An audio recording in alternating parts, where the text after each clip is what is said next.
How could 8 MPs end up so completely corrupted by loyalty to Boris Johnson that they end up impugning the integrity of Parliament itself?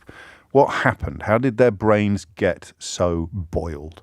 As I was growing up, there were examples of parameters of probity. Obviously, the offence is getting caught. The offence is always getting caught. It is not the actual commission that is the offence. It is the capture. It is getting caught that gets you into bother. But there was a sort of playing field upon which everybody at least agreed upon what the rules were, right? You might disagree about how severe the punishment should be if you broke those rules. There'd be a little bit of bias, a little bit of footballification. So if it was one of your team that broke the rules, you would probably have a slightly different response from that, which you would have if it was one of the opposition team, one of the opposing team that broke the rules. But there would not really be much dispute about what the rules were and where breaking them would lead. And then along came Brexit. Along came a campaign of such undiluted dishonesty and division that it would take generations, possibly, for fractures and fissures to be repaired. And the consequence of keeping Brexit alive, keeping it inflated, albeit temporarily, and the consequences of propelling people like Boris Johnson to the very pinnacle of power in this country, demanded the promotion of deeply unsuitable, wholly inadequate, dishonest and profoundly stupid politicians. That is, I think, now moving from the realms of opinion into the realms of simply counting. Some of the politicians promoted because they helped Boris Johnson sustain the myth of his own suitability for high office and the lies of Brexit. Some of those politicians that were promoted into places they should never even have been allowed to pop in with a feather duster and clean around the cornicing were spectacular.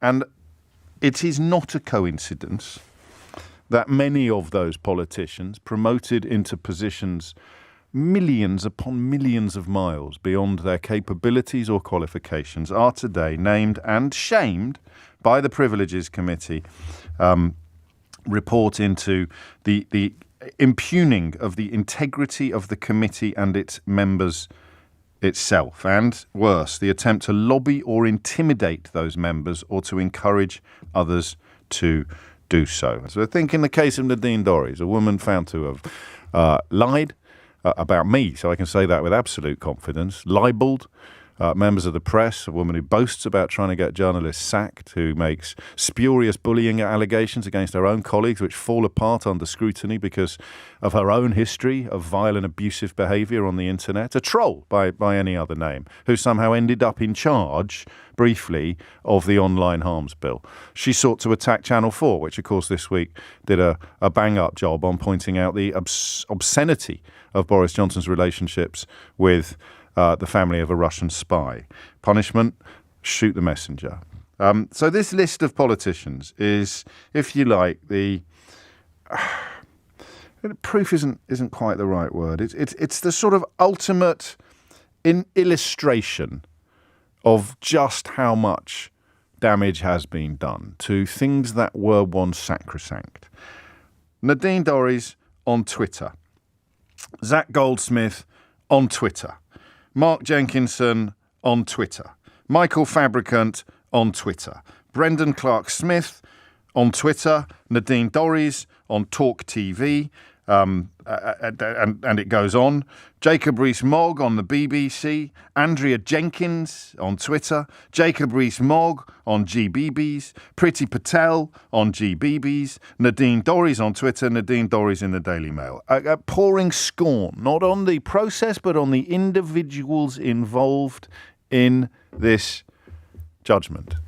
And I'll tell you again, a Conservative majority Select Committee, I can beg your pardon, a Conservative Majority Privileges Committee.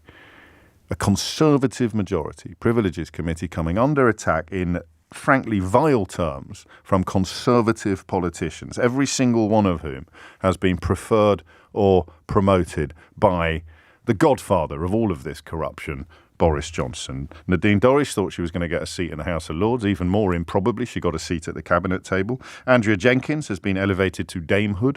Jacob Rees-Mogg, of course, has been given a knighthood after being elevated to the cabinet table. Possibly out of all of them, the one least fitted. Well, between him and Dorries, it would be a prize fight, wouldn't it?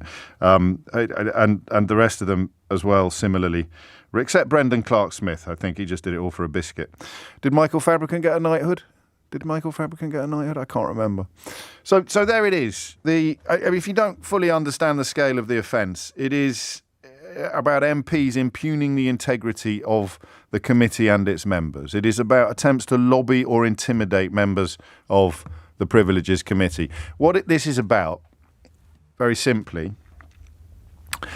it is about politicians, conservative politicians, deploying the tactics of the Daily Mail or the Murdoch press to attack politicians, including Conservative colleagues, on a committee designed and dedicated to policing and scrutinising the behaviour of politicians, in this case, a former Prime Minister. It is about as damning an indictment of where we've ended up as a parliamentary democracy as it's possible to conceive.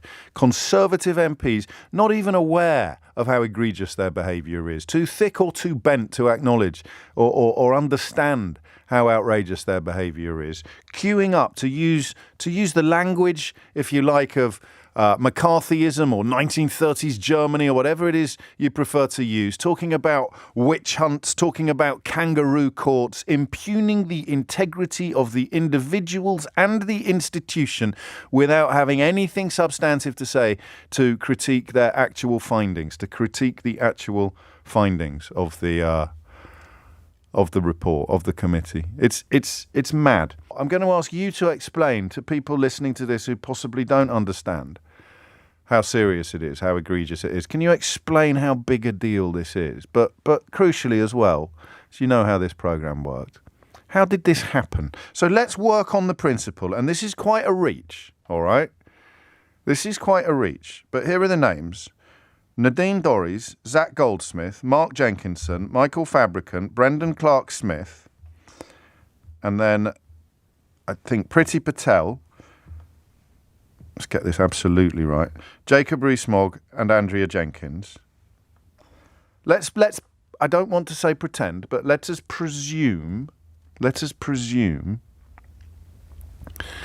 they were once honourable. Okay, let us presume that they went into Parliament, they went into politics with good intentions. Let us at least presume, if that's too much to ask, let us at least presume that they did once understand the importance of, well, everything really, from the ministerial standards which Jacob Rees-Mogg tried to rip up, but the proroguing, not proroguing Parliament unlawfully, which of course Jacob Rees-Mogg was a key ringleader of, not misleading the Queen, which of course Jacob Rees-Mogg stands accused of doing. But let us just presume that they once abided by the protocols and standards that hold parliamentary democracy together, okay? This is important, otherwise the phone-in's not going to work. Let's presume that all of them once abided by and understood the importance of parliamentary protocol, of parliamentary standards, okay? They once understood that. Go back 6 years, go back 10 years, go back 20. Go back however far you want, but imagine a place where Jacob Rees-Mogg, Andrea Jenkins, Priti Patel, Nadine Dorries, Zach Goldsmith, Mark Jenkinson, Michael Fabricant and Brendan Clark-Smith, let's call them the Diabolical Eight. Imagine a place where they understood how important this stuff is, and tell me what you think happened to them. How did they end up in such abject disgrace? You might have a favourite. You might think, God, the rest of them I completely understand, but I'm surprised at Goldsmith, in which case I'd suggest you weren't paying much attention to his racist mayoral campaign a few years ago. But what happened? How could 8 MPs end up so completely corrupted by loyalty to Boris Johnson that they end up impugning the integrity of Parliament itself? What happened? How did their brains get so boiled? 0345 6060 973 is the number you need. How did their brains get so boiled? What boiled them to the point where they would impugn and attack the integrity of the parliament they sit in?